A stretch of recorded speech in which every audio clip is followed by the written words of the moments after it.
আমরা এবার জানেন যে গণভোট এবং জাতীয় সংসদ নির্বাচনের ত্রয়োদশ জাতীয় সংসদ নির্বাচনের জন্য গতকালকে ভোট গ্রহণ ছিল সকাল 7:30 থেকে বিকাল 4:30 পর্যন্ত।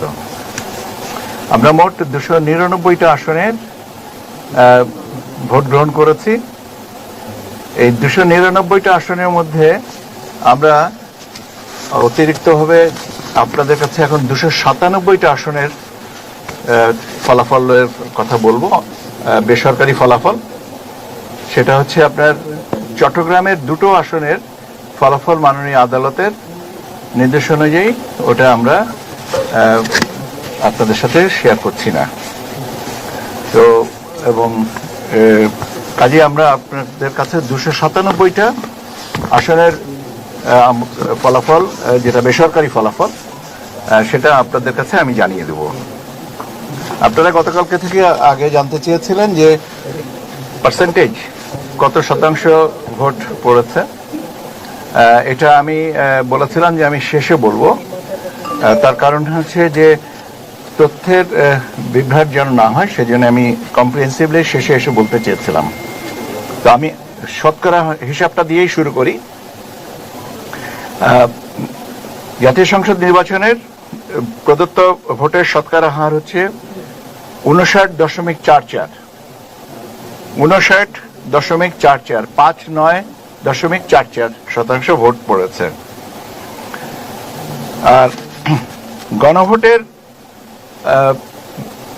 কাস্টেড ভোটের সংখ্যা হচ্ছে শতকরা 60.26। এখন আপনার প্রশ্ন হতে পারে যে পার্লামেন্ট থেকে গণভোটেরটা কেন একটু বেশি হলো। তার কারণ হচ্ছে যে দুটো আসনের আমরা আদালতের কারণে, আদালতের নির্দেশনার কারণে আমরা আপনাদের সাথে শেয়ার করছি না, ওখানে তো গণভোটের উপরে কোনো কিছু বলা নাই, সেই জন্য আপনার সংখ্যাগত ভাবে এইটা এসছে 60.26। ঠিক আছে, পার্সেন্টেজ নিয়ে আর কোনো প্রশ্ন নাই তো? আচ্ছা, এখন আমাদের কাছে প্রাপ্ত যে বার্তা যে আসে সেই অনুযায়ী বাংলাদেশ জাতীয়তাবাদী দল বিএনপি, আমি বলেছি যে আমি 297টা আসনের কথা তথ্য দিচ্ছি, সেখানে 209টা আপনার আসন তারা পেয়েছে প্রাথমিকভাবে আমাদের কাছে যে তথ্য আছে সেই অনুযায়ী। বাংলাদেশ জামায়াতে ইসলামী পেয়েছে 68টা, বাংলাদেশ জামায়াতে ইসলামী পেয়েছে 68টা, জাতীয় নাগরিক পার্টি এনসিপি পেয়েছে 6টি,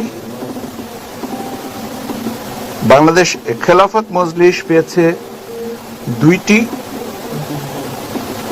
ইসলামী আন্দোলন বাংলাদেশ পেয়েছে 1টি, গণ অধিকার পরিষদ পেয়েছে 1টি, বাংলাদেশ জাতীয় পার্টি বিজেপি পেয়েছে 1টি, গণসংহতি আন্দোলন পেয়েছে 1টি, খেলাফত মজলিস পেয়েছে 1টি, আর 7টা স্বতন্ত্র প্রার্থী আসন পেয়েছেন, বা 7টা আসনে স্বতন্ত্র প্রার্থী আমাদের কাছে ভোটের হিসাবে এগিয়ে আছেন অন্যদের থেকে। আমি আপনাদেরকে এখন আমরা আপনাদের একটা স্বাভাবিক কৌতূহল হবে যে আমরা কত তাড়াতাড়ি গ্রেজেটটা পাবলিশ করব, এই প্রশ্নটা। এটা আমরা আপনারা জানেন পদ্ধতিগতভাবে যে আমাদের রিটার্নিং অফিসারদের কাছ থেকে ফাইনাল রেজাল্ট শিটটা আমাদের এখানে আছে, আসার পরে আমরা এটাকে আবার আমাদের যে বার্তা শিট যেটা চেয়েছি সেটার সাথে ম্যাচ করে তা করব। এখনো পর্যন্ত এই শিটটা পাওয়া যায়নি রিটার্নিং অফিসারদের কাছ থেকে, ওনারা হার্ড কপিতে পাঠাবেন বাই স্পেশাল মেসেঞ্জার। এটা আমার বিশ্বাস আজকে সন্ধ্যা নাগাদ থেকে পাওয়া শুরু হবে। কাজেই আমরা যত তাড়াতাড়ি পারবো আমরা তত তাড়াতাড়ি এই রেজাল্টগুলোকে গেজেটের ব্যবস্থা করব। এটা শেষটা না পাওয়া পর্যন্ত হবে না। আর আমি আচ্ছা, শেষটা এখন যদি কালকের মধ্যে হয় কালকে, যদি আমাদের দেরি করার তো কোনো যৌক্তিক কারণ নেই। আমরা দেরি করে তো বরং সবাইকে আমাদের কোনো দরকারই নেই, আমরা তো তাড়াতাড়ি করতে চাচ্ছি। আর আরেকটা জিনিস যে এই গেজেটগুলো একসাথে পাবলিশ হবে, একটাতে আলাদা আলাদা না, একটা অর্ডারে, একটা গেজেটের অর্ডারে এটা পাবলিশ করা হবে। আমাদের প্রস্তুতি আছে, আমরা এখন ওই লিখিতভাবে যে সাইন পেপারটা পেলে আমরা কাজটা শুরু করব। একটা প্রশ্ন আপনাদের কাছে থাকতে পারে, সেটা হচ্ছে যে গণভোটে হ্যাঁ ভোট কত হয়েছে। আমি শতকরাটা বলেছি। হ্যাঁ ভোটের পক্ষে মানুষ মানে সংশোধনের পরিবর্তনের পক্ষে হ্যাঁ ভোটে ভোট দিয়েছেন 4,74,429 জন। আমি আবারও বলছি 4,80,74,429 জন।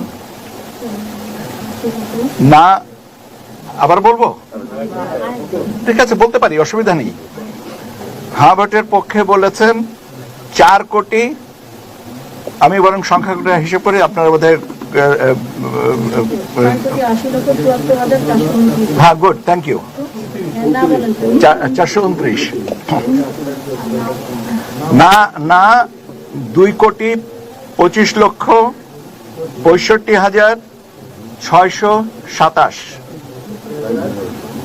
2,25,65627, 2,25,65,627 জন না বলেছেন, আর হ্যাঁ বলেছেন 4,80,74,429। আমরা এখন এই তথ্যটা জানাবার ব্যবস্থা করব যথাযথ পক্ষতে।